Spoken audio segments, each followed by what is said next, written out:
Israël annonce avoir effectué un bombardement en guise d'avertissement pour protéger les Druzes. Il y a quelques minutes, le gouvernement israélien appelait la communauté internationale à protéger cette communauté. Walid Jumblatt a aussitôt réagi. Le chef druze libanais met en garde cette même communauté druze de Syrie contre ce qu'il considère comme une ingérence israélienne. Protéger les frères se fera en refusant l'ingérence d'Israël. Ce qui se passe aujourd'hui par le biais du chef religieux des Druzes d'Israël, Cher Mowaffaq Tarif et ses partisans. Ils veulent entraîner les Druzes au Liban et en Syrie dans une guerre interminable contre les musulmans. Si l'un d'entre vous pense que le projet d'Israël ne correspond pas à ce que je dis, il se berce d'illusions. Plus loin, notre éditorialiste Slimane Zeguidour nous a rejoint. Bonsoir Slimane. Bonsoir. Pourquoi cette mise en garde de Walid Jumblatt, qui, on le rappelle, est libanais? Oui, parce que son père, Kamal Jumblatt, avait déjà émis la même mise en garde en 1970 en dénonçant une approche israélienne par des intermédiaires, lui proposant d'aider les Druzes du Liban, d'une certaine manière, à s'affirmer en tant que nation plus ou moins autonome liée aux Druzes d'Israël. Et pour comprendre, il faut regarder une carte. Et pour comprendre, il faut regarder une carte.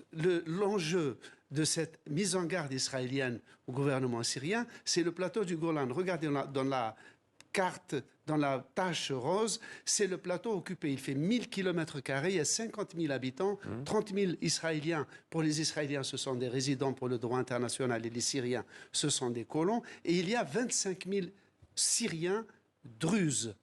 Alors, ces Druzes sont donc occupés depuis 1967. Le plateau a été annexé en 81. Mais depuis la chute du régime de Bachar, regardez la tache violette.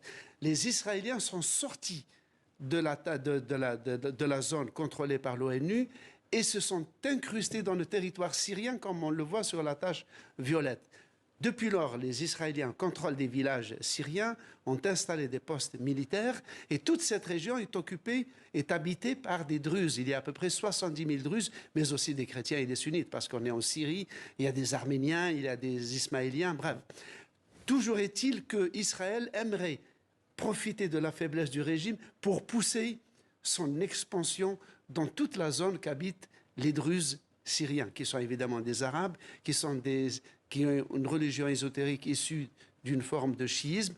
Néanmoins, ces troupes, les Druzes de Syrie, ont un passif extrêmement lourd avec l'occupation israélienne. Jusqu'à maintenant, Israël